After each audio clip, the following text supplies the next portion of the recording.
CD17.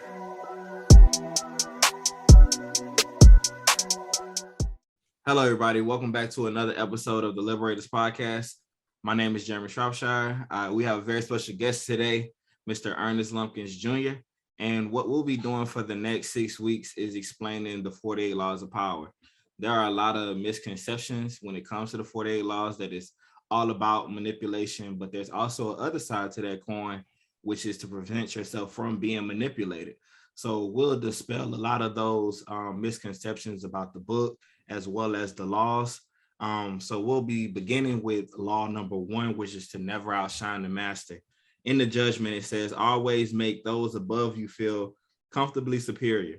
In your desire to please and impress them, do not go too far in displaying your talents, or you might accomplish the opposite. Inspire fear and insecurity. Make your masters appear more brilliant than they are, and you will attain the heights of power. So for this particular law, I'll be starting this one off.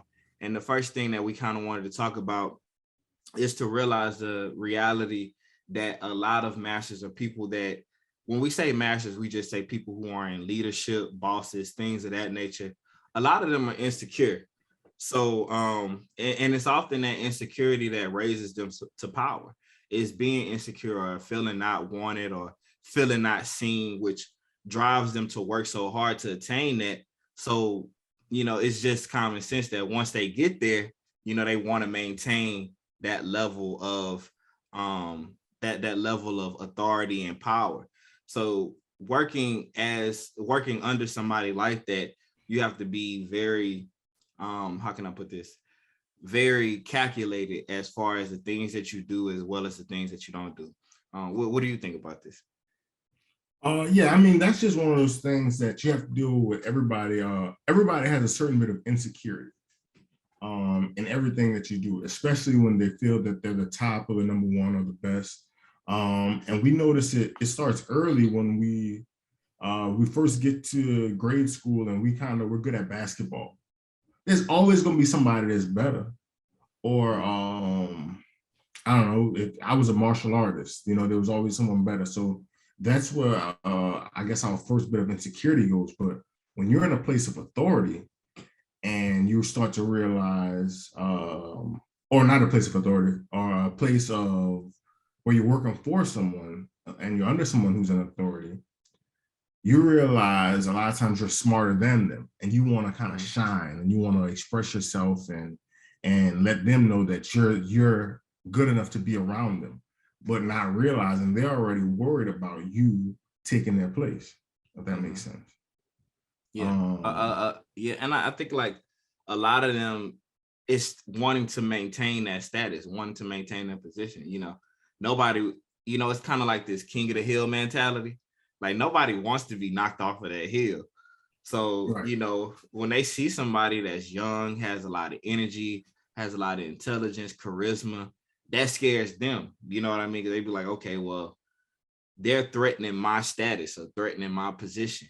And that can cause people to act very violently towards you or, just move you out of the way, because the way they figure, well, if I could dim his light before he shines the brightest, no one ever know, what I mean, who this person is. That's why, like, you'll see this too, like with a lot of artists, they'll have songwriters and musicians that help them make the music, but they never mention them in an interview. They, because they kind of like want to keep that talent hidden because they figure, oh shoot, well, if I put him on, then he'll be bigger than me, Right. That sounds like Neo. Neo wrote a lot of stuff. He did. And once he got his shine, he was out of here. Yeah, he was out of here. Do you feel that you can really keep a star from shining? Oh yeah, for sure. Mm-hmm. You can keep a star from shining just if you sabotage him the right way. You don't give him the right resources, he'll never shine. Mm-hmm. You always throw him out the element, especially if you're in a place above him. Like the example from the book, the guy Fouquet, mm-hmm. he was a minister for, what's that guy's name? Louis XIV. He was a minister for Louis XIV, and he actually thought he was falling out of the king's favor He thought he was falling out of King Louis's favor. So he wanted to make sure he stayed in the table. So he threw him this grand party at his own mansion. And when all these people saw this great party, Louis took it as like, dang, he was seeing how people were smiling at Fouquet. Oh, Fouquet did this, Fouquet did that. When really, Louis was the guest of honor. They were there to honor Louis, but he couldn't see that. All he could see was all the praise that these people were giving to Fouquet. Mm-hmm. What did he do? Had him killed. Right. He had him killed on what grounds? Oh, he's been stealing. All this time, he was stealing for Louis. Like, he was doing all kind of stuff. You know, he had all kind of like things in his name, getting all kind of things for Louis together, and Louis killed him. Yep.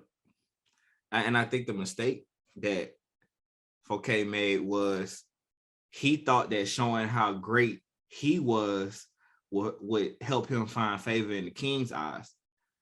But when you're dealing with somebody that's insecure, you can't show how great you are to other people. You get what I'm saying? Like, the community, you have to focus on the person that is in power, that's in leadership at the time, or else you might lose your head. You know what I mean? So the better way for him to go about doing it was to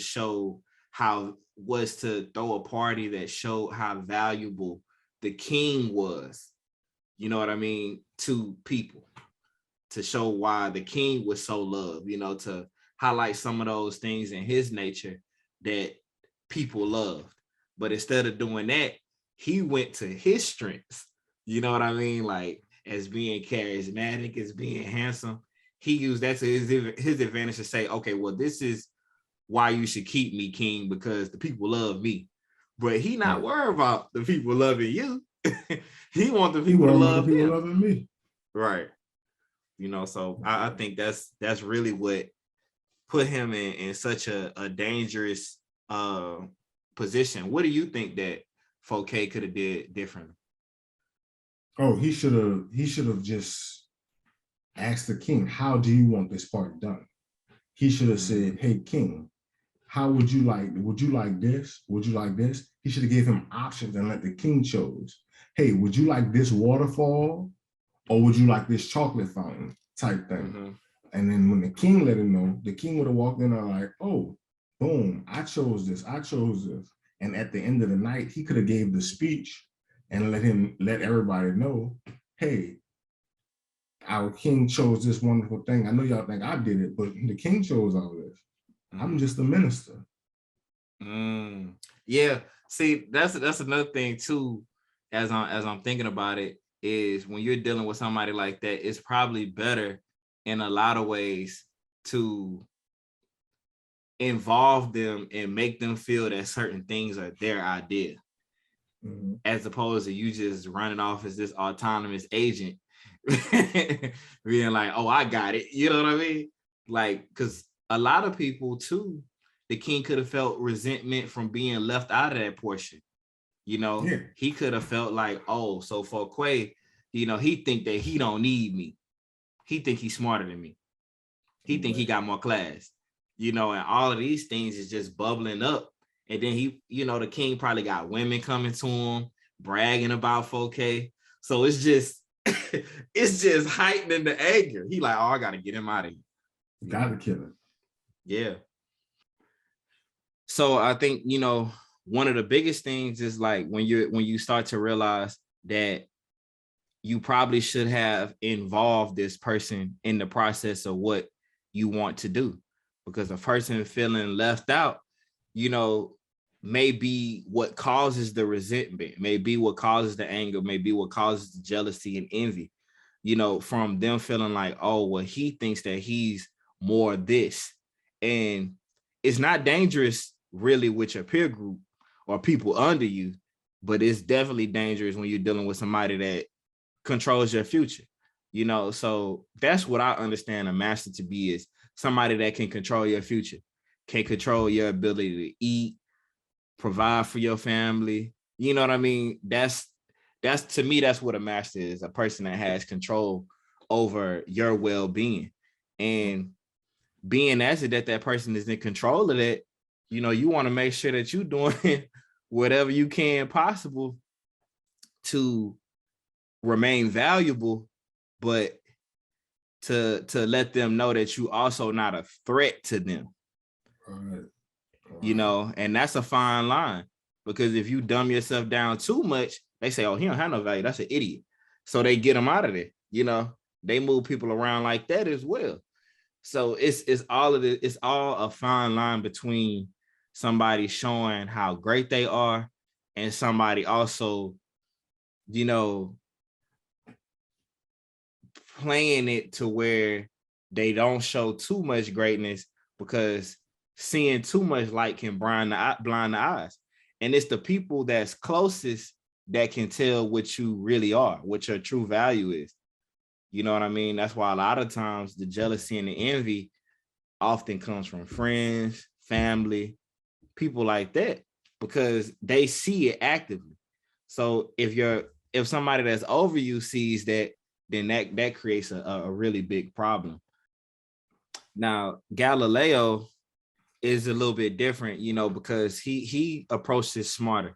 He knew that the Medici family were violent when they had to be. You know what I mean? They were patrons of people of the arts and stuff like that. But if they needed to get the job done, they had no problem doing so to maintain their power. So by him knowing this, he said, I'm gonna attach y'all to something that'll be here forever. Pretty much is saying that y'all empire be here forever. I started attaching y'all to planets, moons, and everything like that. And in doing so, he made the Medici family look so good that, of course, they want to keep somebody around that makes them look good. Even so much so that they gave him a position where he wasn't he wasn't making art for breadcrumbs anymore. He had essentially a salaried position, to make his art and to make things, that will last forever. And we know that Galileo, a lot of the things that he created is still here today, is still talked about in society. And I don't think that a lot of that would have been done had not he had the backing from the Medici family. Right. And I laugh at that because, there were 4 Medici brothers, and he miraculously found 4 moons of Jupiter. I'm wondering, did he bend the truth? Well, how do we know there weren't 6 or 7 moons? He just, I don't know. It was very interesting, that story. But he's smart because, like you said, he's still here today. They wouldn't know if he did. They wouldn't. And they wouldn't care if he did either, because that story, we just gonna keep paying you because you telling us what we want to hear. Yeah. It's like, I watch a lot of like mob and gangster movies and stuff like that. And even if they weren't responsible for like a murder or something like that, they wouldn't dispute it because it further enhances the reputation. Oh yeah. It builds on their mystique. It builds on their power, so they won't even dispute it, even if they didn't do it, because it continues to build. So that's how it is with a lot of people who are masters at their crafts and stuff like that. They're okay with certain rumors being let out or being said, or certain truths being bent, if it is to further build on their reputation and their status within society. But what I do want to ask you is, do you have any real life examples of the never outshine the master law? I used to work at a place where I graduated from college, and so I would get promotions faster when I worked in this sales job, because they just wanted to promote people. But people who got there before me, they were better salesmen than me, and they knew a lot more about vitamins and whatnot. So I worked for a vitamin company. And I kind of got instantly, when I got there, I said, hey, I got to kind of dim my light a little bit, because I know I'm going to get promoted faster than these people, because they're not going to want to teach me all the sales tricks. So in reality, I went there, I kind of played dumb, not played dumb, but I kind of sold myself down. I didn't actually tell them I was going to go for management positions and different things. And I became a sales leader before a lot of them there because the company wanted me traveling and dealing with different things. And I noticed once I became that sales leader, things were a little different. Like people were fighting me a little more for commissions. At first it was like, oh yeah, Ernie, you can have it. I was Ernie. Hey Ernie, you can have it. You can have it. But then it became a little different. So I was like, it worked because I didn't display my ambitions early. But then I guess once I got the lead position, I guess it kind of backfired because I didn't make less money, but I had less support from the team. So I got what I wanted, but at the same time, I didn't really get what I wanted because I lost a lot of support from the team. It's the finesse, bro. You know, I think my earliest understanding of this law probably was like in grade school. You know, that's the first time I can remember like observing this law, because with your teacher, if you say anything to dispute what they know, it can work out bad for you. And sometimes, you know, being the type of kid that I was, you know, if I knew something, I'm not gonna sit there and act like I don't know. You know, I know. You know, so if you or you might challenge the teacher on something, be like, what that mean? And they don't know. Or if they tell you an answer, because teachers should do this too, they'll tell you an answer just because they assume that you don't know. So did you know, you tell them, no, that's not the answer to that. So that challenges their authority. That makes them look less competent in the class eyes. So now their focus is on you, but they can control everything that you do. They can control your in-school suspension. They can control how many bathroom breaks you get. They can control your time at recess. They can control, you know, all of these things that they have authority over your life. Is probably not in your best interest to make yourself look like you're smarter than the teacher, you know? Mm-hmm. So that was like my first understanding of that law. Oh man, I can low key relate to that, especially with the teachers. I wasn't even thinking about that. I went to Catholic school. Mm-hmm. So me going to Catholic school, my parents only did that because those were some of the better options in our area. But we weren't religious at all. So I would go to school, and when we had theology as a kid, I had to learn not to just like challenge theology, or I'd be like, hey, God love us all the same. Yeah. Mm-hmm. Why I'm hungry and they not, you know, or why we had a hurricane and they didn't. Mm-hmm. Well, I would get in trouble for that one. Yeah, and you know, if a person, I learned, you know, like my brother was ahead of me, you know, so like 4 years. So he saw pretty much all the teachers that I would see. So, but my brother was a little bit more aggressive, you know, or a little bit more of like that outspoken kid, class clown at times, you know. My brother was a little bit more of that. So by him having that reputation, I came in class and was just like, they're like, oh, you don't talk much. I'm like, yeah, because I know y'all get kids in trouble. Yeah, y'all not about to send that note to my mom. Y'all not about to do that to me, you know, so I'm not going to come in class super shining and everything like that, you know, because you have to learn sometimes to be a part of the group, because not only can shining too much or wanting to be the focus of attention all the time, it can hurt you with masters, and it can also hurt you with your peers too. You know, and a lot of the times, especially if you're working on a job or you're working in a field where you're centered around teams a lot, they're not going to give you that same type of help if they feel like you think that you're smarter than them, or, you know, it's a lot of that too. Oh yeah. Okay, so we could move on to law number 2. Well, let me pull it up here. So law 2, never put too much trust in friends. Learn how to use enemies. Judgment. Be wary of friends. They will betray you more quickly, for they're easily aroused to envy. They also become spoiled and tyrannical. But hire a former enemy, he will be more loyal than a friend because he has more to prove. In fact, you have more to fear from friends than from enemies. If you have no enemies, find a way to make them. So with this one I've got some mixed feelings on, because once you're an enemy to me, you're always an enemy, unless this enemy needs you for something.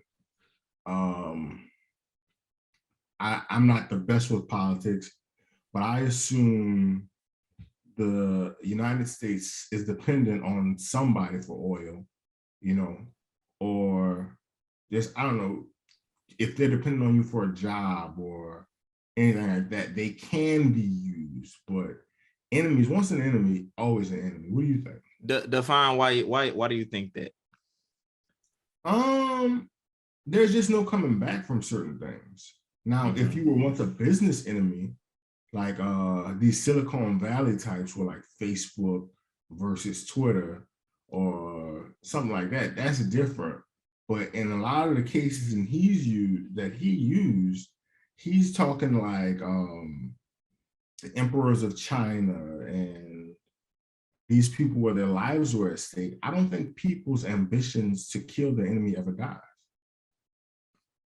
I don't think they can ever be truly trusted. I mean, some of the examples in which he used, I don't think even friends though can be truly trusted. I think so. Sometimes. Friends? Yeah, I mean, as long as you treat them right and you constantly give them a reason to realize, hey, I'm benefiting. Because as soon as they stop benefiting, they're gonna eat you up. That's what I mean. Okay. So can you truly trust somebody who wants your self-interest no longer align? I'll put it like this. Okay.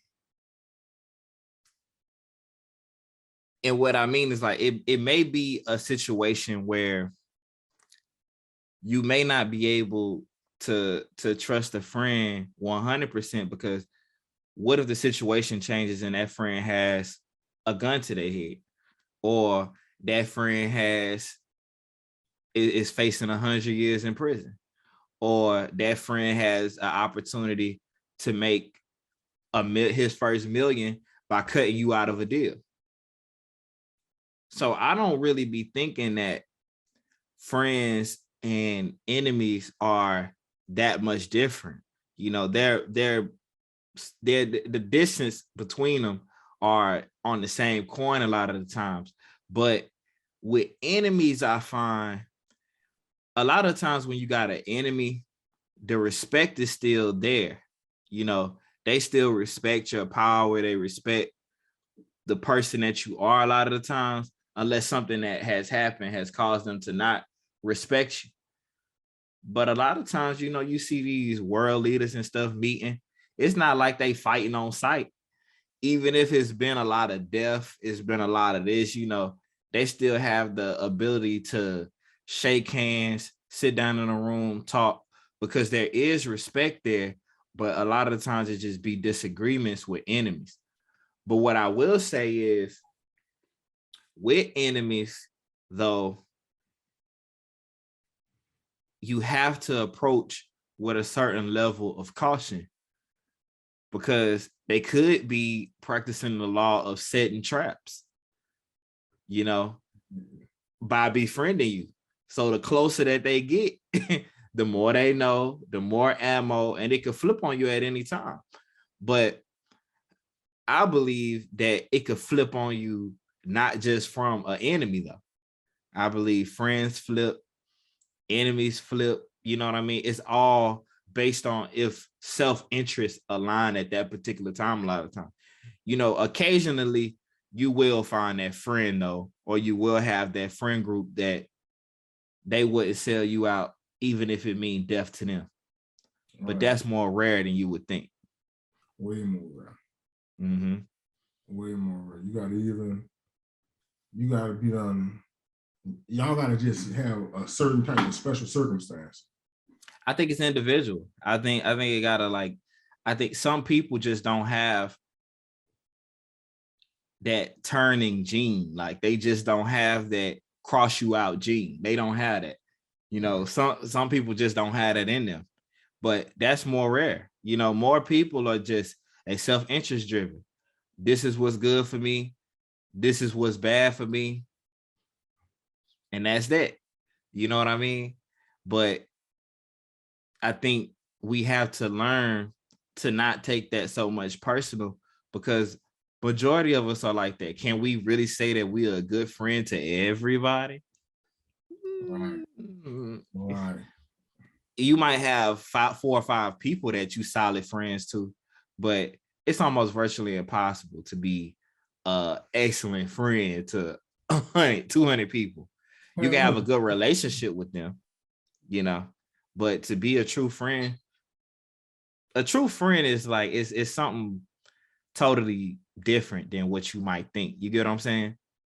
A true friend is more so family than it is friends, because you'll have family that cross each other out. We seen that, you know, Genesis with Cain and Abel.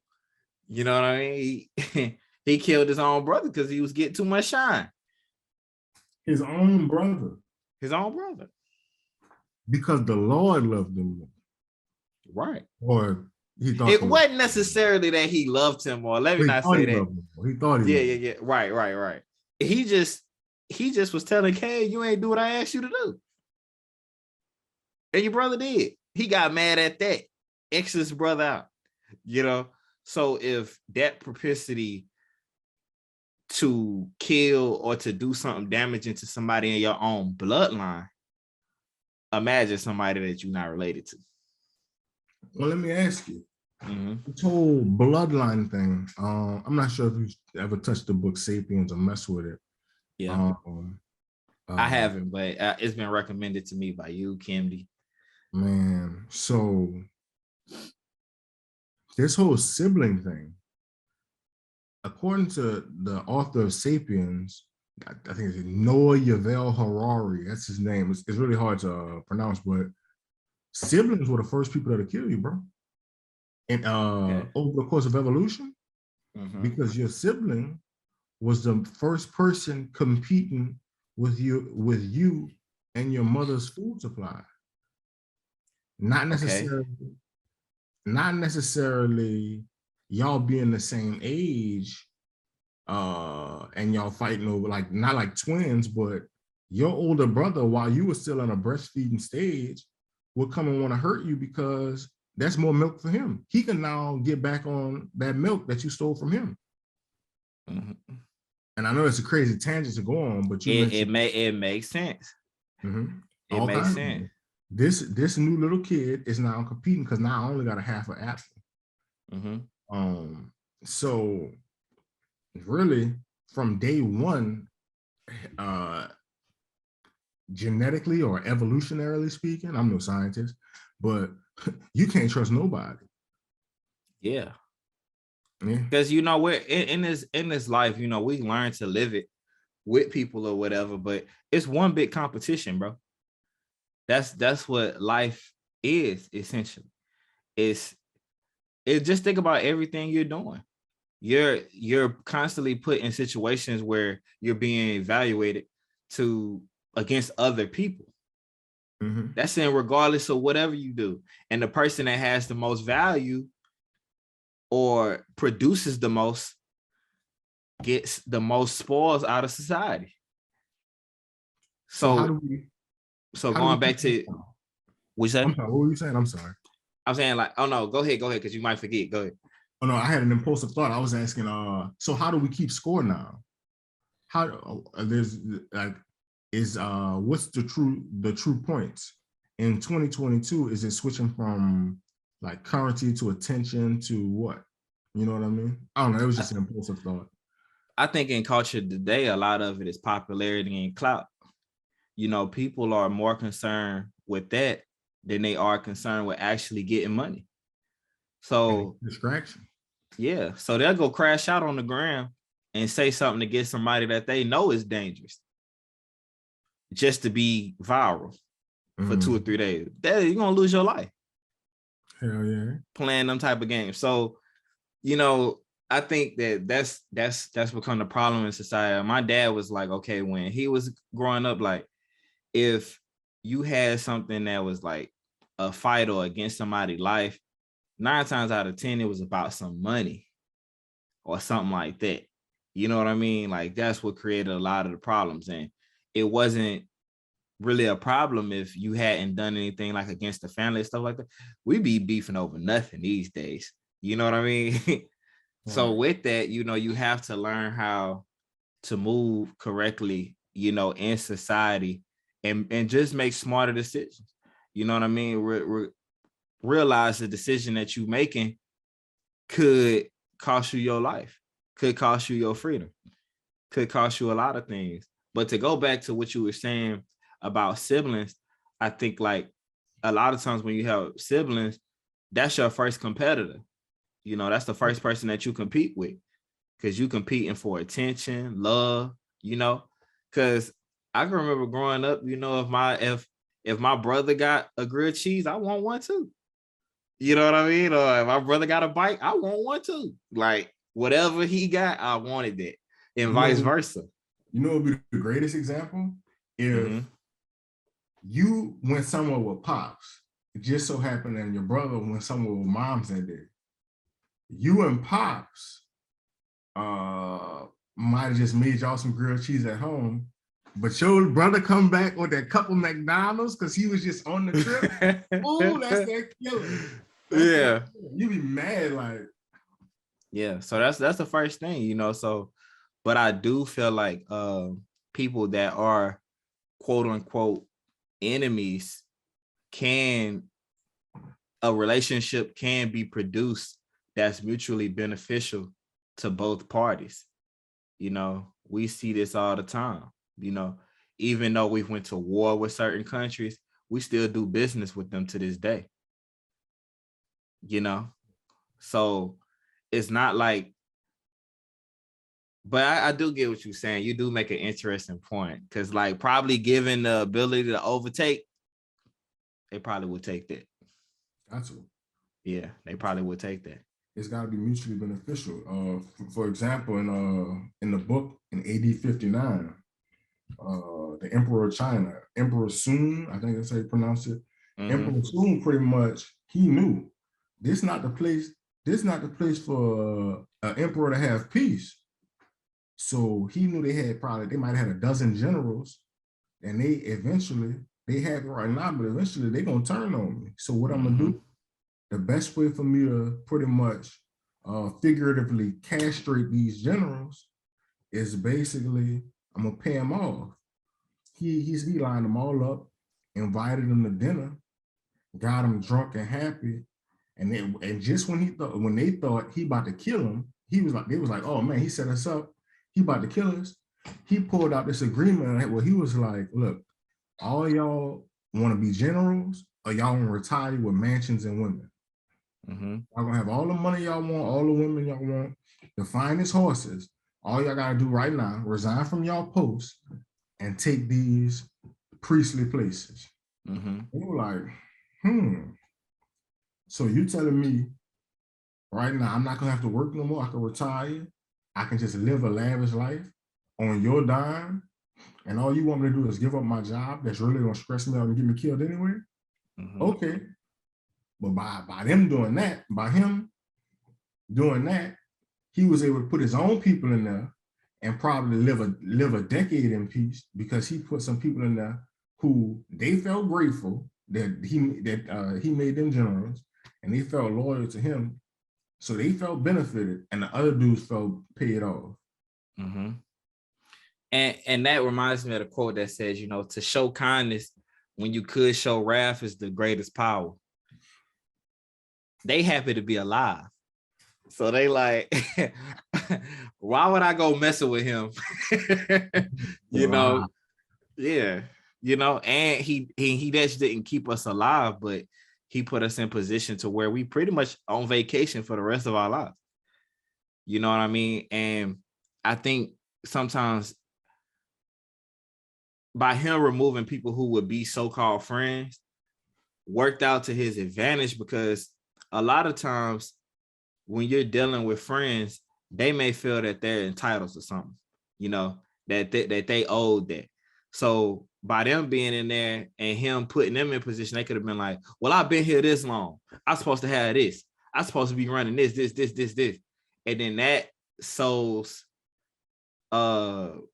discord because you can't have too many chiefs. So now he like, all right, well, I can't tolerate no disrespect. So he really swinging the sword now. You know, he killing people left and right. You know, he like, well, and then that's the thing about murder too, that in a lot of the literature I read, a lot of things can go away, but that murder, it never goes away. What do you mean? Like statute of limitations? Families never forget murder. Oh, you got to kill the whole family? Yeah. They never forget murder. So unless you're going to X out the whole family, and it's not just that family that you got to worry about. It's another family that's going to say, man, that was a good dude. He was wrong for doing him like that. And now they looking at it like, oh, shit, well, if he'll do that to him, he'll definitely do it to me. You know, so with working with enemies sometimes, because they're so unknown, you know what I mean? Because y'all known to have a problem, y'all known to have disagreements, they have to go out of the way to prove themselves. They got to work twice as hard. You know, they got to show twice as much loyalty. Can you truly trust them? I don't know, you know, but I don't know if you can truly trust them, but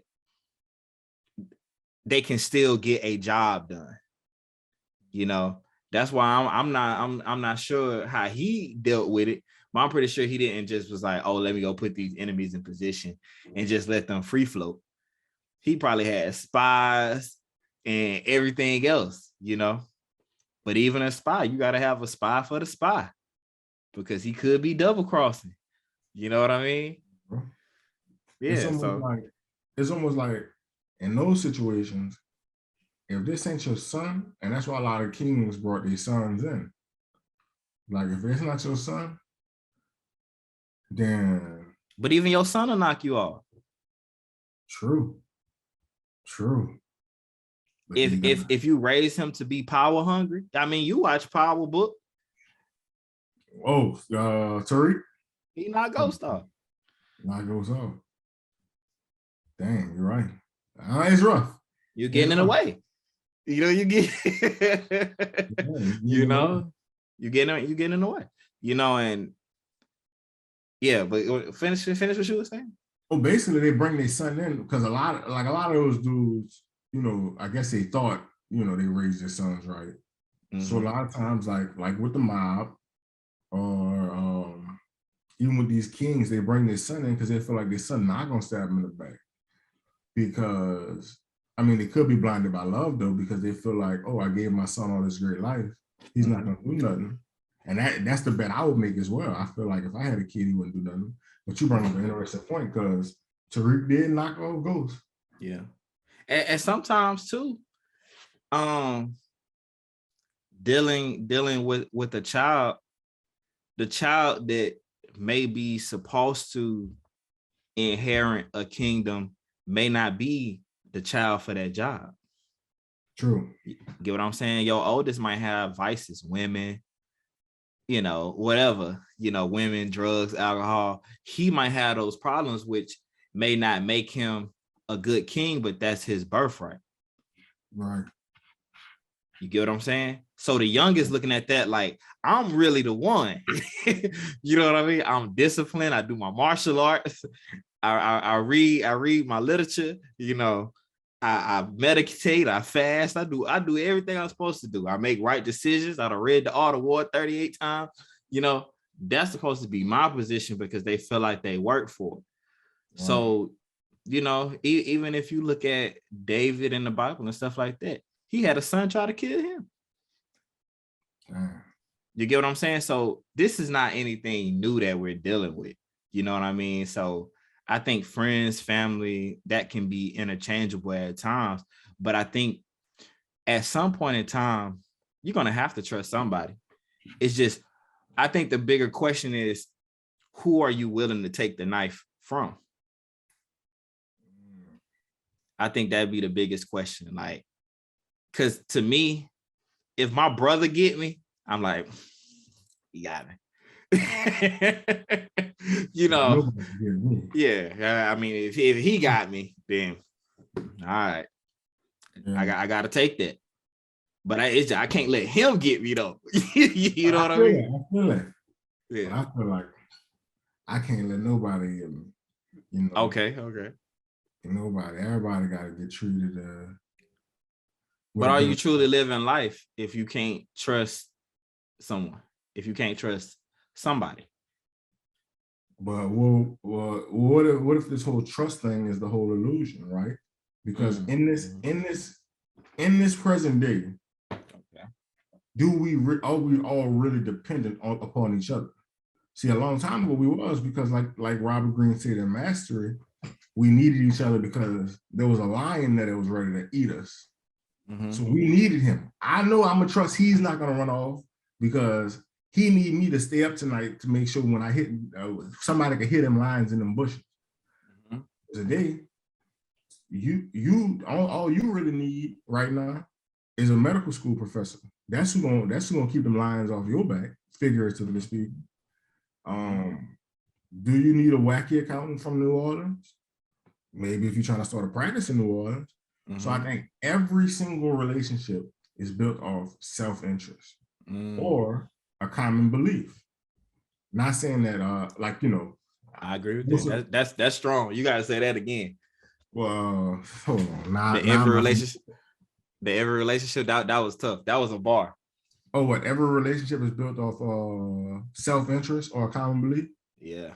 Well, yeah, because what's the main thing America's built on? In God we trust.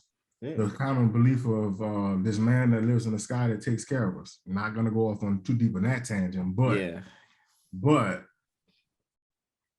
we all basically, you got to be around people that make you comfortable. And how do I put this? You trust who make you better. Put it like that. Or you trust who makes you feel comfortable. But see, that feeling of comfort can lull you to sleep. Right. That's what makes friends and family so dangerous.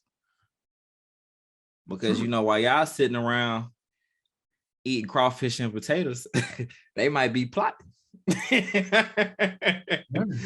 So you done lull yourself to sleep like, oh man, you know, that could be the most dangerous person.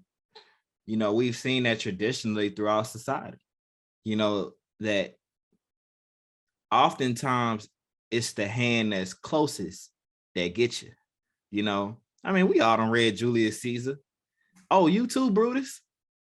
Yeah. You too? Like, ain't no way. You know, Brutus gave him the final knife. Damn. So it did. And that was his boy. That's his boy. His partner. You know what I'm saying? But did he betray him because he wasn't a good friend? Or did he betray him because he felt like Julius Caesar was a threat to their way of life? I think it's more so the latter. So it's understanding what a person's self-interests are. Some people are more God and country people. So regardless of how they feel about you, their moral code is based on, that's the priority. You get what I'm saying? So like my priority is Jesus the Christ. So if you was to go against that, then I'm like, okay, well, I gotta choose this over what we got going on. So that could cause me to act in a certain way. But you have to understand that though. Where we make the mistake is being like, oh, that's my partner. He'll never do this to me. Well, you don't really know that man values like that to know. Right. Unless you've been paying attention. Right, because a lot of times people words, they're going to tell their friends some make-believe values just to fit in. Exactly. Yeah. Exactly. Okay.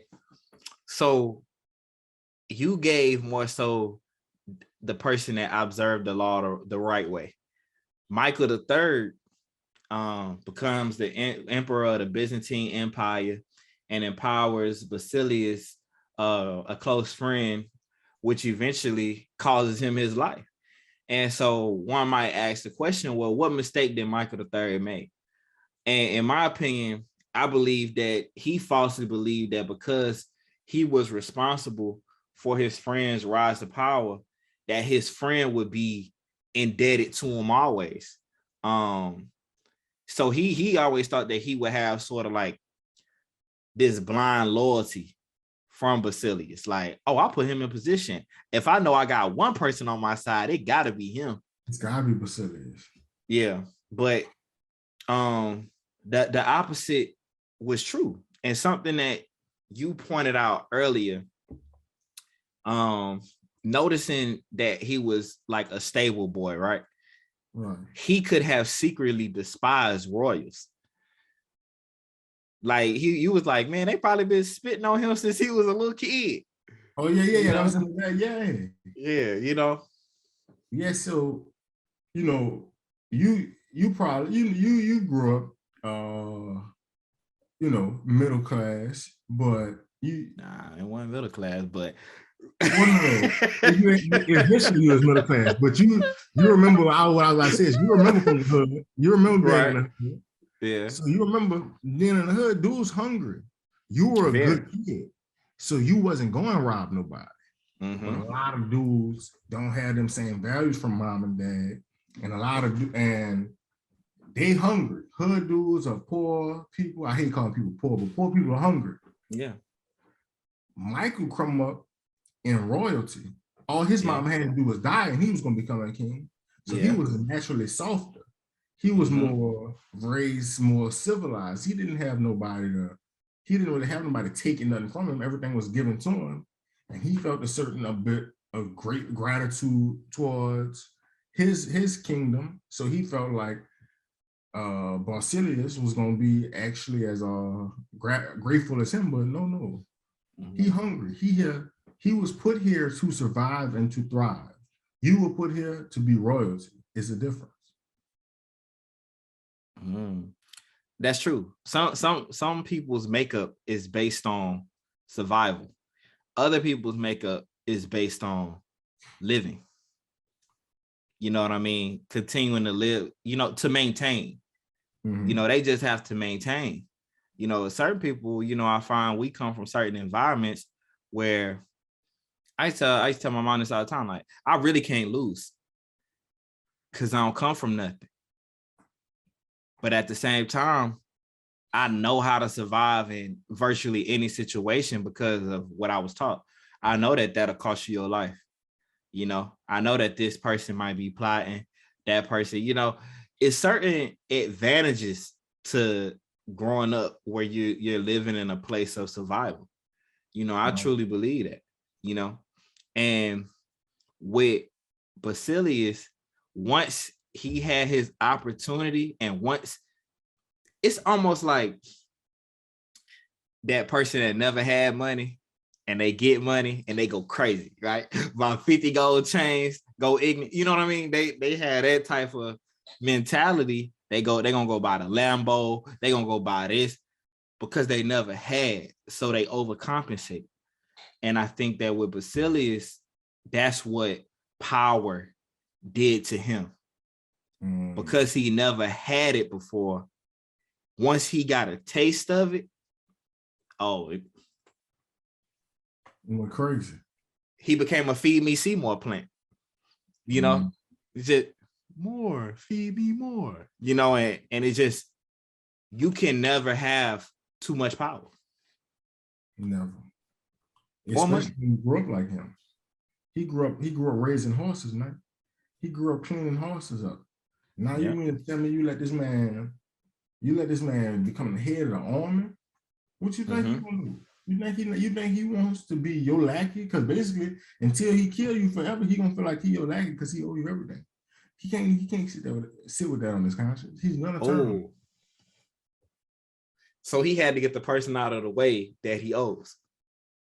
Because I'll never be a king for real. I'll be a made king. You made me the king. if I take your life, I took this from you. It's the mentality of the beast. Yeah. Yeah. Okay. Also, another theme inside of this story is the element of entitlement. And entitlement is one of the worst drugs ever. And I think that a lot of us too that come up in these environments where we never had anything, when we get our kids, we give them everything. You get what I'm saying? They're going to get everything that we didn't have. But if we don't teach them that it's work associated with that, it's tears, it's blood, it's sweat, all of that is associated with getting these things. If we don't teach them that part, they grow up thinking that they owe this. Oh, yeah. That's why you see sometimes these rich kids off their parents, because that's my right. I'm supposed to have this, No. Most people in America, if you're a millionaire, you first generation made. Most of them. So somebody had to put that work in for you to get there. That didn't happen by osmosis. But your kids wasn't there to witness that grind and struggle. You get what I'm saying? I think that's why Romeo got so much respect for Master P, because he's seen it. Most kids don't see it. Most kids, because you know how he is. We don't want to have kids until we already up here. You know what I mean? Most of us that's trying to obtain some level of success or power in society, we don't want to have kids while we struggling. All right, that's me for sure. Yeah, but your kids might need to see that. All right, so they don't grow up like T.I. kids. T.I. Hold on, he got his son that rap. The oldest I one. can't put that on. Yeah, I can't put that on his name because he turned down the Hustle Gang chain. He said, I can't put that on. He ain't earned it yet. He said, how you gonna dime me with that? I gotta put the work in. You get what I'm saying? That'll be like Jay-Z putting a Rockefeller chain on Blue just because she blue. Right. Man, you gotta earn that. But see, that's T.I. was being eager. He was being eager to bring his son in. Well, that's my son. I ain't got nobody around. He ain't got nobody around him, but he could trust for real. I mean, I don't know. Right. I can't speak his camp. I'm just speaking in general towards that lifestyle. All them dudes that got money. He might got friends around him, but don't nobody love him like his baby. Yeah, boy, and that's who you're supposed to want to put on. That's what you do it for. You get what I'm saying? Like, we have to be more legacy based. If it's anything I learned from the mafia, now the mafia did what they did or whatever the case may be, and that's documented throughout history. But if it's anything that they got right, it's structure, families, a system of, okay, this is a made man. This is why I can't just put that on him just because that's a person's son. He ain't made just because he had to do something. You're not just made just to be made. Right. And that goes for a lot of other things in society, to be a made man, you got to go through things. You have to have so I think that we have to do more of teaching that philosophy to our kids or to other people, if we want to maintain a level of like cohesiveness in society and stuff like that, Oh yeah. So it's like a major question that I do have. Are friends more dangerous than enemies? Yes and no. You got true friends, you good. In 2022, even though we aren't as dependent upon each other for life and death, you can still build certain bonds, familial bonds, I guess, to say, Well, people do love you because everybody has a desire to be loved. And they know in order to have the desire to be loved, then they have to make themselves vulnerable enough to actually go out and love. So with this whole illusion of love out there, I think you can depend upon friends sometimes, but they can be dangerous because on Mad Day, they know where you live, they know where you work, and they know exactly which berries to poison in the woods that you're gonna eat from. So yeah, they can be, but nah, most people too soft, truly dangerous. Yeah, and they close proximity. You know what I mean? And they know your secrets, everything. You know, so that to me, that's what makes friends more dangerous. And as well as that too, what I measure a true friend, when I say somebody's my true friend, the first thing I think, have we had a disagreement before? Right. You know, if you can't be honest with somebody, then I don't think that you could call them a true friend, because the friend that you can't be completely honest with, that person, or they feel like they can't be honest with you out of threat for losing their position in your life, resentment builds up on that side. So they keep you around for what you offer, not for the friendship. Right. So what happens when you no longer offer that person something, or somebody offers them something better? It'll hang you. Oh, it's over. That friend gonna become an enemy.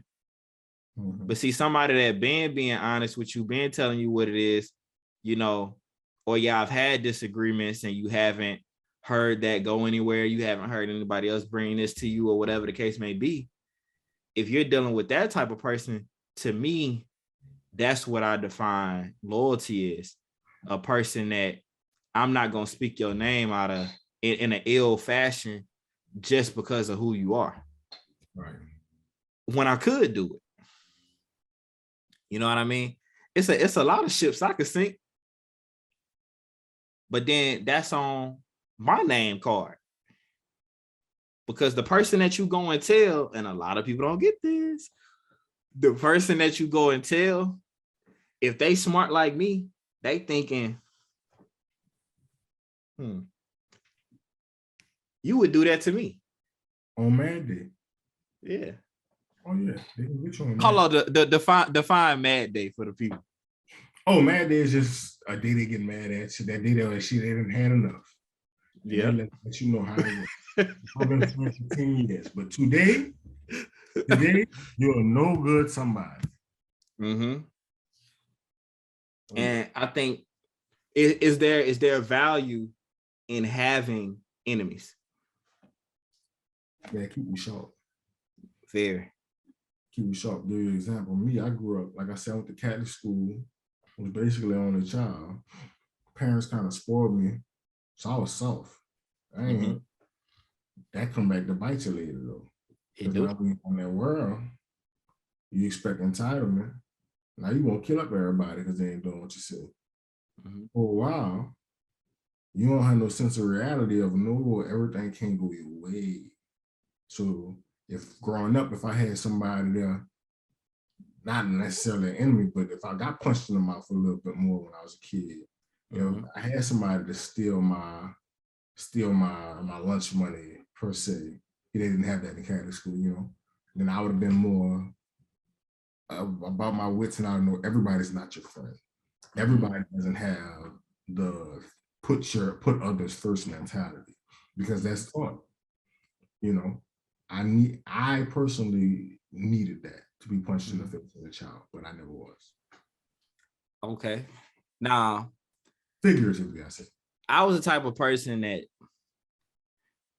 I don't have to learn actively. I could learn looking at something or seeing something. Like I could see something happen to somebody else and extract the lesson from it. That's the type of kid I was when I was younger. Now, my dad used to say this all the time when I was a kid. He used to be like, we used to be just sitting in the car, like on our little truck rides or whatever, if we was going to go work or go to a game or whatever it was. And he used to say, see, son, your mother and me, your brother, we gonna show you love. The world gonna show you they behind. It took me forever to understand what he meant by that.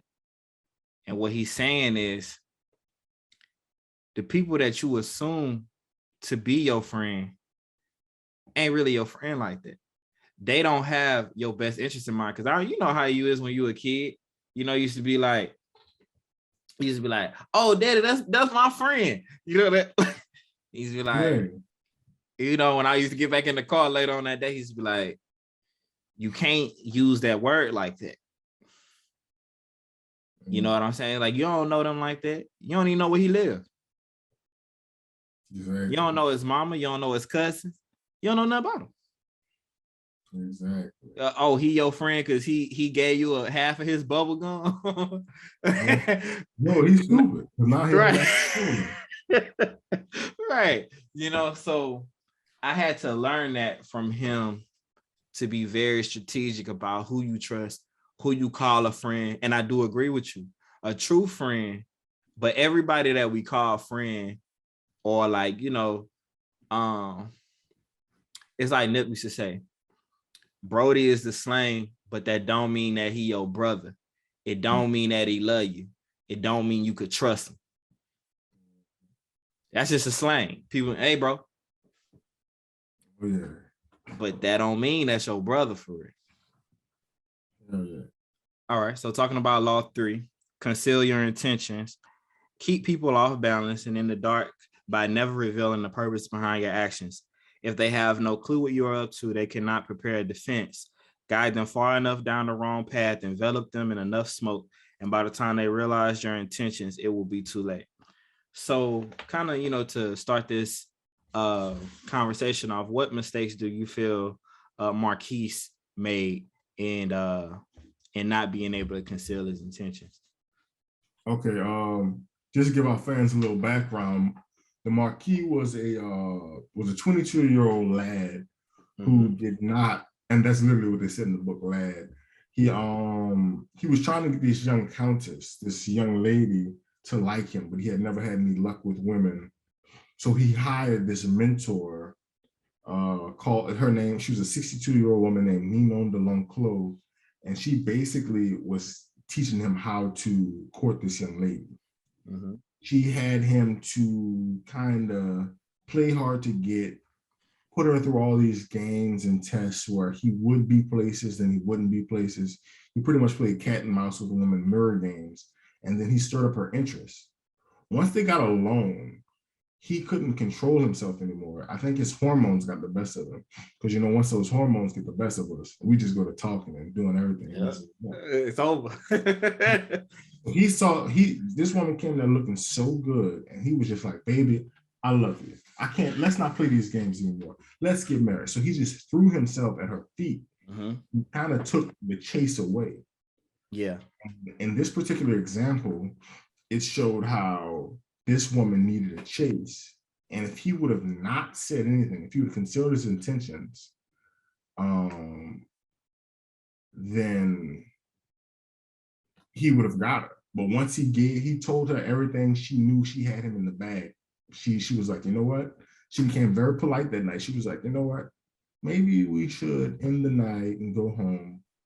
And then after that, he lost her forever. So I think Marquise too, like a big thing that messed him up is not listening to his mentor. And so many of us make this mistake, right?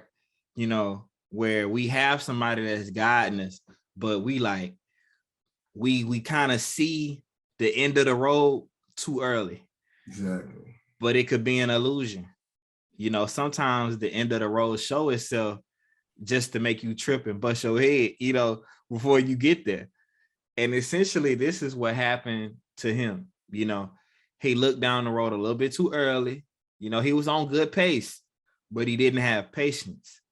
And sometimes, and I find this to be true, because certain times concealing your intentions, or I don't know if concealing your intentions kind of sounds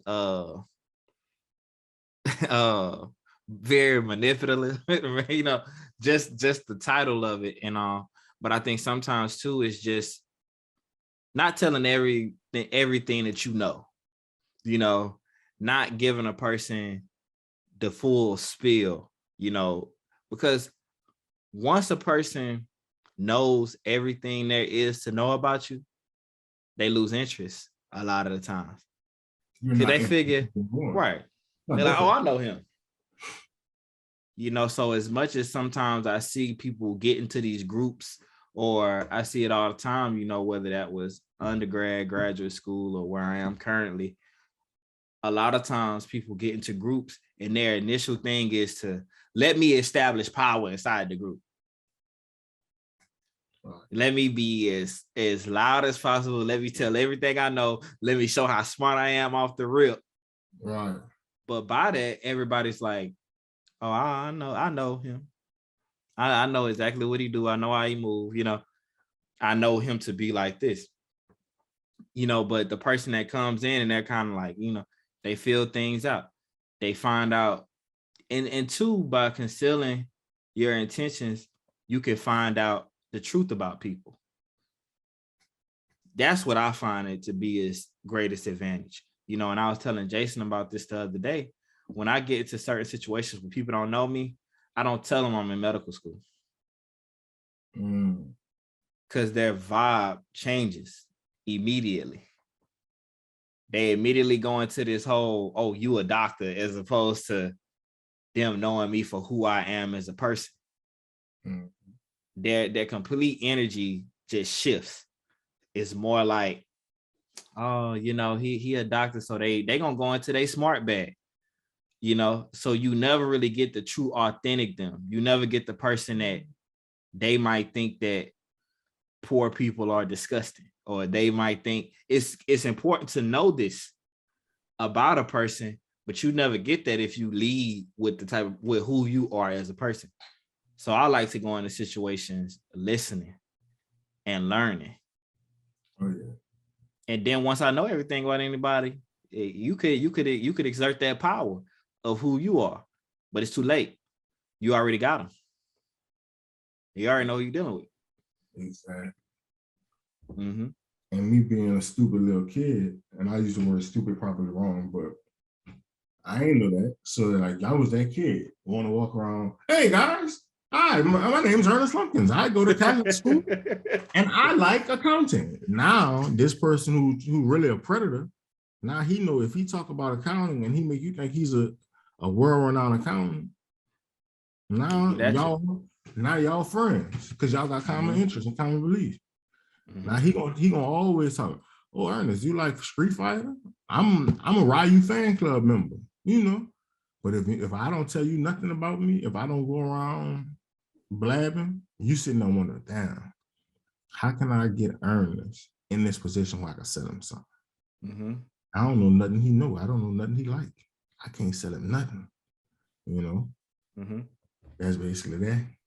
And 50 Cent says something in his book where he says that when he's sitting down in a meeting, right, and somebody is presenting, he never does this.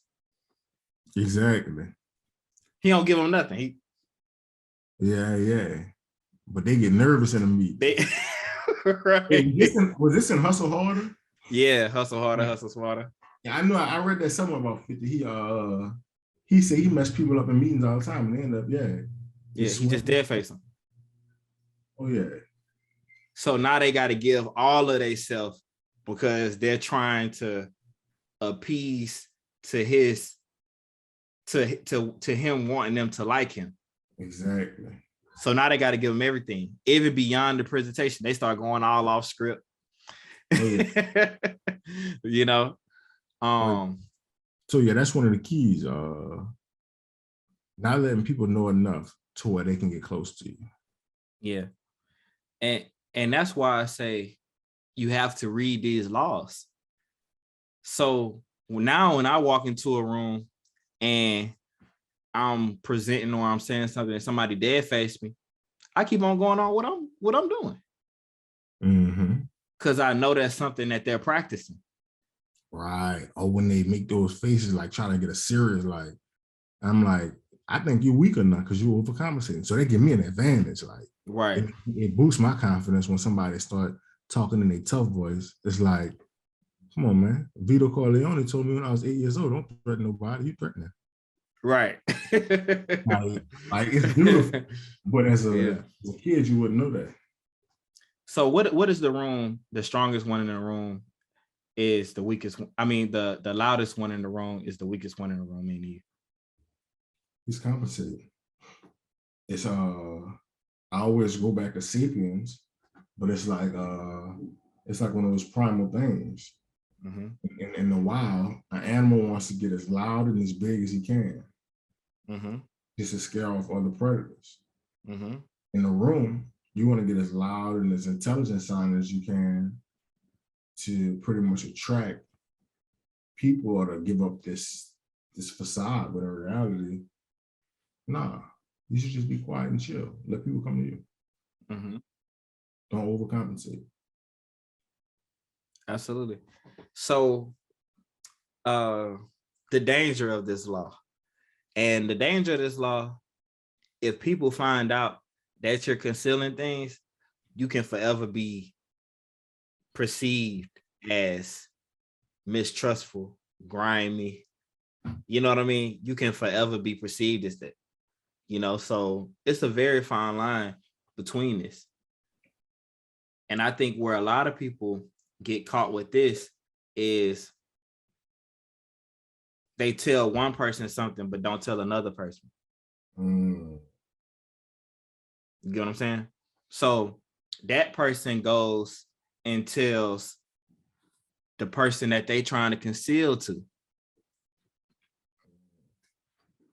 and break the whole system. So you got to be able to keep stuff to yourself. You know how often I watch First 48 and it don't be them truly getting caught. It don't be them. It be that they feel so guilty that they go tell somebody and then that person is on their conscience. You know what I mean? So now they go tell the police. Next thing you know, you serving a lifetime sentence. I'm not that. I'm not here to justify killing or robbery. Let me say that. I'm not saying that. I'm just giving an explanation how not concealing your intentions can be detrimental in a lot of ways. You know, or that's like walking into a company saying, I want the top spot when you all the way at the bottom of the totem pole. Oh, you want the top spot, huh? Well, let me get you out of here before you even get started. Yeah. But most people, why do you feel most people fail at this law? Because it's just natural to talk about yourself. If that's all you, that's really everybody's a narcissist. That's the word. Everybody has narcissistic tendencies within them. And if we get one listening ear, that listening ear give us an inch, we're gonna take a mile because who else you love more than yourself? You're gonna talk about it. You think that, and then you think you're a genius. You think everything you say is smart. So, and they're gonna, if they keep letting you, you're just gonna feel smarter by talking. So that's why people let you talk. Just let you talk and talk and talk. Yeah, I be feeling like people fail at this law because of patience. It take a lot of patience to be able to hold something inside that you feel like would make you look better. Going into what you're saying. It's hard for me to know I'm smarter than you and not tell you. That is like you down the inside a little bit. You be like, but you got to learn to eat it sometimes. You know, you got to learn to keep that inside because if you don't, it could work out bad for you. Yeah, for an actual real life example of this is like with money. Like, you know, if you make 6 figures, don't tell your homie you make 6 figures. You know why? Because now your homie, he know when his car break down, he got a homie that makes 6 figures that he can come borrow from. And he assumes since you got 6 figures, you need to give him 2. Yeah. You need to let him, you know, And 9 times out of 10, you got it. You do, but guess what? Not me, buddy. Yeah. Most people, it's just the bragging, you know. Mm-hmm. It's the bragging that gets a lot of people messed up. And two, something that you were saying earlier is that people love to talk about themselves. You could really use this to your advantage. If you know a person has an ego problem, you can just ask them if you need to know what they know. You know, you can start off a conversation being like, man, you know, you're really good at this. How does this work? He gonna tell you everything because he wants you to feel like he wants to feel like he knows it all. Exactly. You know what I mean? So you can use that to your advantage as well. Sometimes, okay. Mm-hmm. Sometimes if they know you are envious or jealous type, they'll tell you how good they are at something and wait for you to say, well, I did this. Or let's say you ran a 2-mile marathon. I don't know if that's how long they are. He gonna say, oh, well, I ran a 3-mile marathon. And the way I was able to do it was I took this special shot. And you know, now you got something on. Mm-hmm. He gonna always want to up you. Because we live in this competitive, like we was talking about earlier. And you also, another thing you have to be aware of with this law is people leading with the truth. And it's a Trojan horse of lies. You get what I'm saying? They give you a truth. Like, let's say, for instance, somebody come to ask you a question. 9 times out of 10, somebody come and ask you a question, they already know the truth. They just want to see if you're lie about it. What a lot of people do is somebody might ask you a question, right? You know they ask you the question and you know they know the truth. So you tell them the truth. And so their assumption is that, well, no matter how bad it get, I know he won't lie to me. But everything else from that point on, they might lie to you. Because they know that you assume that you tell them the truth. Get what I'm saying? So you got to be aware of that too. Mm-hmm. You know, that's what get a lot of people jammed up. They assume that because somebody tell the truth one time, that they'll always be truthful with you. No. You know, a lot of people tell the truth when it's convenient for them. Mm-hmm. When they don't have nothing to lose by lying. So yeah, they'll tell you the truth then. It makes sense. You know, but a person, you very rarely find people that'll tell the truth if they feel like they really got something to lose. You know, if they feel like they'll really lose something by telling the truth. Most people aren't like that. All right. Okay. So we can move on to law 4. This is probably you got to read it, bro. Oh, my bad. I got excited about the transition because law 4. Always say less than necessary. When you are trying to impress people with words, the more you say, the more common you appear, and the less in control. Even if you're saying something banal, it will seem original if you make it vague, open-ended, and sphinx-like. Powerful people are impressed and intimidated by saying less. The more you say, the more likely you are to say something foolish. I love how he goes from conceal your intentions into always say less than necessary. Because obviously these are literally 2 laws saying almost the same thing, and he's able to give 2 different angles. And I love that transition because these 2 probably are the most applicable to me in life. Because once again, me being an only child, Catholic school, but you know what the perfect term for me is? Green. I grew up green. Y'all familiar with that term all the time? Mm-hmm. Okay. But explain it though. It may be somebody that doesn't know what that means.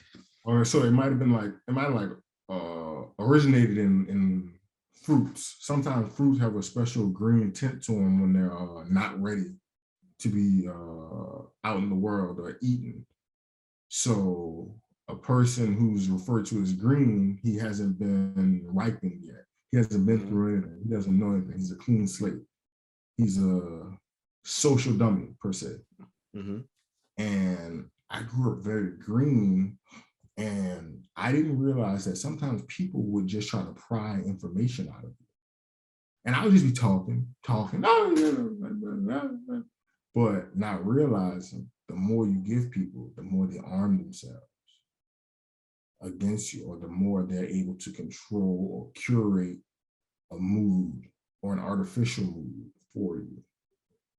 Now, when I go places, I mean, I might talk about my dreams and everything, but very few people know about my true goals unless you got a reason to know. You know what I mean? Because if not, you can get messed up like that. People steal your ideas. People replicate your formulas. People just X you out just because they know too much. And I feel like this is one of the laws that you probably that your parents should teach you the earliest, is to not just be blurt down stuff just because you know. You know, because you know how it is when you a kid, you go over and might tell somebody, oh, my mama said that, you know, like, you know, you have to learn that, yeah, you don't need to say that right there. You know, this is not the place to have that conversation, you know, because having certain things, sometimes you could just say too much. And I remember David told me a saying. He was like, you know, you never invite your head to the king's table. And a lot of people do this by just talking too much. You start telling people stuff that they don't know, that they don't need to know, just because you can't keep your mouth closed. You know what I mean? So, and I think this is where Marcius went wrong, is he lost his mystique. You get what I'm saying? He lost what gave him power was the fact that nobody knew much about him. You know, going back into that reputation. That's what gives a lot of famous celebrities the allure. You get what I'm saying? And that's what a lot of celebrities are being hurt in this day and age by social media. Because through social media, we feel like we truly know the person. Exactly. But if you notice certain artists, you know just as little about them now than you know about them then. You know, the Beyoncés, the Jay-Z's, the Rihannas, they still don't say much about themselves. They might promote a brand, and anything that they do tell you about themselves will be curated, like through a documentary or something like that. So you only know what they want you to know. Exactly. You know, it's not like they know your personal business and stuff like that. And I think that this is where we have to make that distinction of like stop getting online telling people your personal business, you know? Yes, exactly. What's going on in your relationship and all of this? Come on, man. Stop doing that. Hell yeah. Because it lowers your value in society. Because now people feel like, oh, I know this about him. I know that about him. So they bring that into their encounters with you, where they feel like they got one up on you. You know, I know something about him, but he don't know nothing about me. You get what I'm saying? So, and another thing I learned too is that the less people know about you, the stronger your words become. And a lot of artists, famous artists, use this to their advantage.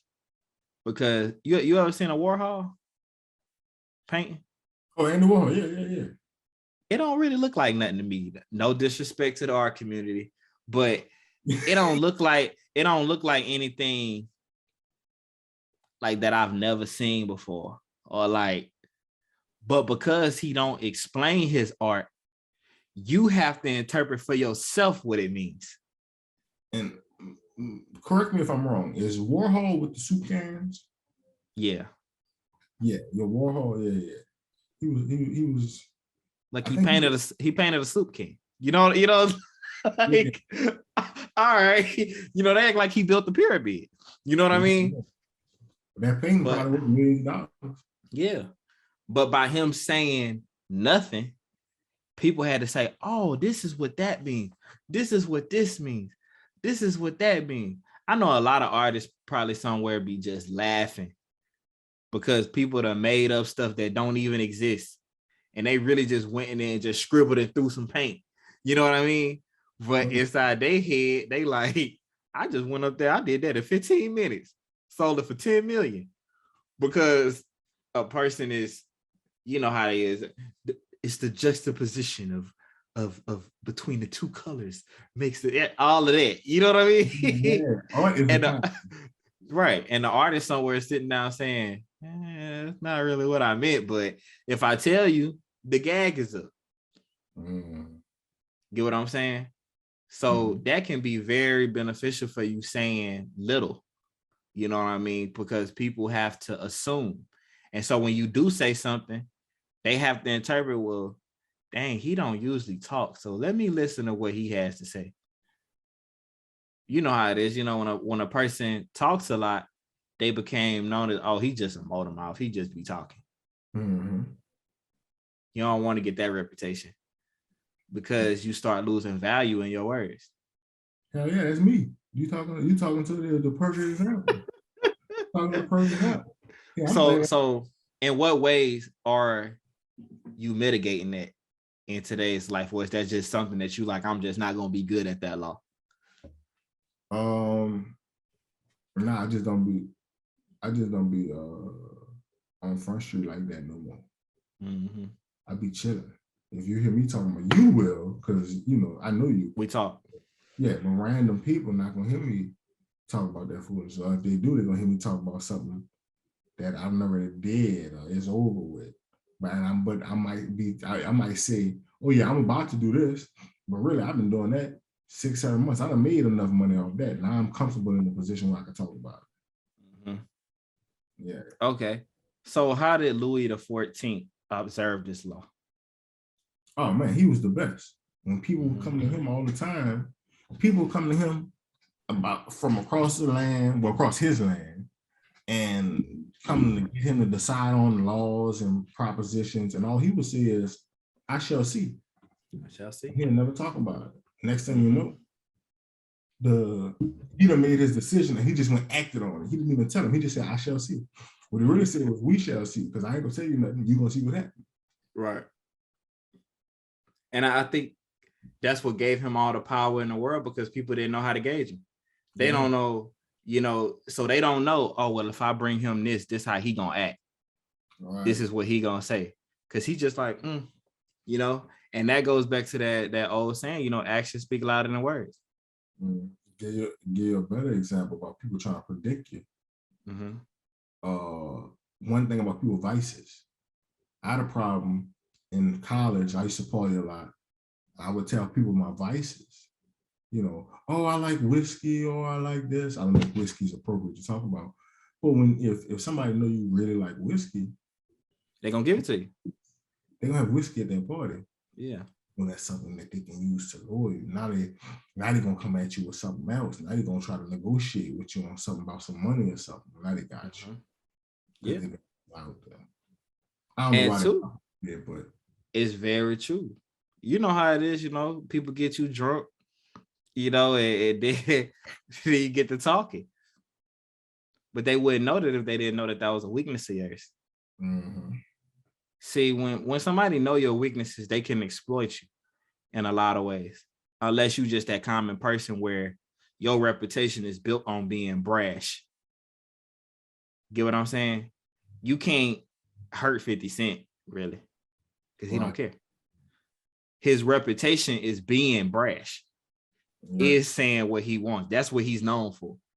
So you can't hurt him. You can't hurt people like that for real, because they don't care about what you think. So what you gonna say? But you do have to know, say less. Say less than necessary always. always say less than necessary. I just try don't say nothing because I'm going whatever I'm gonna say I'm gonna say nothing. Mm-hmm. And then too, you never know who you talking to. Exactly. You know, so a lot of people, man, my brother was this, my dad was this. And you might be thinking you just met this person. And yeah, that might be your first time meeting you, but they may know you real well. Mm-hmm. And you done just gave them all the information they need to finish you off. They come and extort something. Yeah, you got to know who you're talking to at all times. That's why it's like, you know, if it's my first time meeting somebody, 80% of that conversation is me listening. Mm. You know? So it's like, unless you ask me a direct question, I'm not going to go deeper into that. You know what I mean? Like sometimes I'll be on a plane and they'll be like, oh, how you doing? Good. How are you? I'm not, man, it's a beautiful day, man. I'm flying from here to da. What I'm telling them all that for? What I'm saying all that for? You know what I mean? I'm like, okay, yeah. They like, so what brings you to this city? Taking in the sights. Taking in the sights. Why you need to know why I'm here? Yeah. A lot of the time, those people just try to make conversation, but you don't know that. You don't know. You don't know. You know what I mean? But then too, there is another side to this. Sometimes you can cut yourself off to opportunities by not talking. See what I'm saying? Oh yeah, because they'll get fearful. What's he hiding? Yeah. Or that person next to you could, like, let's say if I run a podcast, that person next to me could own CNN. True. But I wouldn't know that if I didn't have a conversation with this man. Yeah. And that's my weak suit.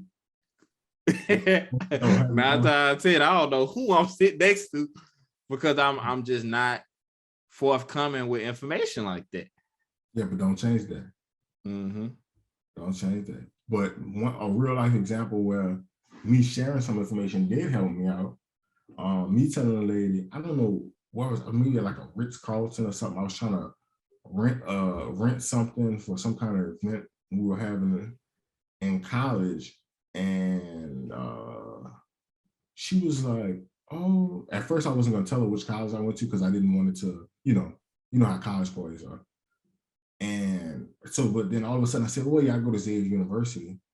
That small, "Oh, you go to Xavier University? Oh, do you know Dr. Norman Francis? Oh, he's such a nice guy."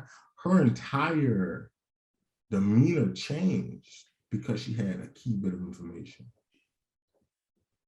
But at the same time, I could have said, "Oh yeah, that guy and I are part of the same, a lot of the same organization, you know."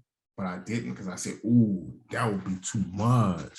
Because then she didn't have a specific pinpoint for her, whatever she wanted to know. So I just kept it very low key. You know what I'm saying? Yeah. Sometimes you got to be vague. Very vague. You know, you have to be vague. You know what I mean? And not tell people everything. Some people, you know, I'm against that whole, man, I'm an open book philosophy. I'm not an open book. It's going to take you a while to read this book. Yeah. You know what I mean? Yeah. But I think though too, that a lot of it is by environments. I done seen situations go left from a person that knows too much. You know, they know what you're going to do later in the day, so they know where you'll be. You know, I'm very meticulous about things like that. Like very few people know where I live, you know, because I was taught, you know, you got to keep that number of people that know where you rest your head at night. You know, yeah, to a bare minimum. And I think that that's something that a lot of people don't know. But another reversal is that being too quiet can make you appear to be weak. Sometimes being quiet in the wrong moments, you know, standing up for something that is right. You know what I mean? Being quiet in those moments could be like, oh, he's scared. You know what I mean? Oh, yeah. But sometimes I've always 9 times out of 10, I don't know what you think. 9 times out of 10, the most quiet people are the most dangerous. Because there's no info on how to gauge them. You don't know what they'll do. Man, I went to school with a kid. Mm-hmm. Dude didn't say anything. Like, no, he said stuff, but like, he was polite, didn't give no problems. You think that he was just a pushover. You would have thought that he was just an innocent pushover kid. And, you know, lo and behold, this dude was a murderer in high school. But yeah, but this kid, he was just the politest kid ever. But I knew for a fact that this kid he had some deeper layers to him. Yeah. Yeah. You have to be aware of the quiet person. I'm not going to tell you everything because you don't need to know everything. And man, when I tell you that was a weakness of mine, I would just get there. I don't know if it was out of nervousness or just wanting to be eager to please and be people's friend. I just walk up, oh yeah, I was playing PlayStation last night, and man, I would give them too much. Yeah. I think a lot of that too is the need for attention, the need for people to see your value. But see, you have to let people see your value over time. Mm-hmm. It can't be like, oh, I'm gonna make you see my value. No, that always runs people into problems. Now, that's not to say to dim your light. I'm not saying that. But the more that the person that wins the game is the person that has the most information or the most guns. That's usually how it goes. You know what I'm saying? But having a lot of guns and bad information can be detrimental too. Because you may put your guns in the wrong place if you don't have the right intel. So by giving people less information, you control the environment 9 times out of 10. If you got the right information with no guns, you know where to move away from the guns. And people can manipulate you too in this way, because if somebody that doesn't talk a lot, you assume that what they're telling you is true. Mm-hmm. But it could be a smokescreen. Oh yeah. It could be them telling you something to throw you off, and you gotta believe it because you be like, he don't never talk. So some from our childhood that got a lot of value. Do you remember the cartoon Phineas and Ferb? Yeah, I do. Ferb only had one line every episode. Okay. And basically, no matter what, I know it's a crazy thing, but Ferb every episode, it would be like towards the end, and when he finally said something, it would be miraculous. It would just be something cool. If you ever get a chance to rewatch him, go ahead and see. Ferb never talked. He always had an action. It would just be an action or like an onomatopoeia. But when he did talk, it was beautiful. Even Perry. Because Perry didn't talk, they had to assume he was just a pet. Whole time. Can you imagine if Perry was like talking? Then they know probably like he's more than just, but because he don't say nothing, they assume Perry's just a pet. So when they see Perry later today, hey Perry. And he's just a platypus as well. Right. He's not like a dog, a lion. Simple. And been fighting crime all day. All day. But all he needs is a hat. Right. So okay. Yeah, man. But this has been a great conversation, bro. Going through laws 1 through 4. We definitely look forward to, doing the next laws 5 through 8. There's some gems in those as well. And we hope everybody finds some value from this. Do you have any final thoughts? Invest 10, save 20, and never slap nobody.